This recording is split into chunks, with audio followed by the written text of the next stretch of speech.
Telangana cabinet సమావేశం ఇవాళ జరగనుంది. మధ్యాహ్నం 3 గంటలకు సీఎం రేవంత్ రెడ్డి అధ్యక్షతన సచివాలయంలో ఈ భేటీ జరగనుంది. తెలంగాణ కేబినెట్ సమావేశానికి ఈసీ షరతులతో కూడిన అనుమతి ఇవ్వడంతో ఇవాళ మధ్యాహ్నం రాష్ట్ర మంత్రివర్గం సమావేశం ఏర్పాటు చేయాలని ప్రభుత్వం నిర్ణయించింది. ఈ మేరకు సీఎస్ శాంతకుమారి ఉత్తర్వులు జారీ చేశారు. మంత్రి మండలి భేటీకి మంత్రులు, ప్రణాళిక సంఘం ఉపాధ్యక్షుని సీఎస్ కోరారు. ఇవాళ కేబినెట్ భేటీలో కీలక అంశాలపై చర్చ జరగనుంది.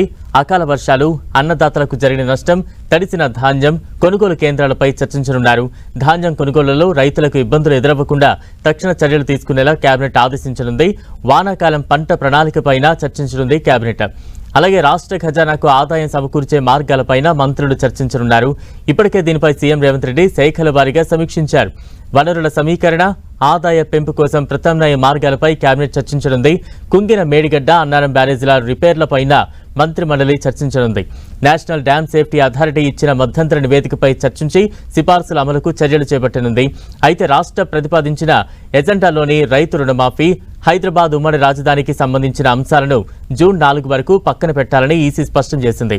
మరోవైపు లోక్సభ ఎన్నికల నిర్వహణలో భాగస్వామ్యులైన రాష్ట్ర ప్రభుత్వ అధికారులు ఈ భేటీకి హాజరు కావద్దని ఆదేశించింది.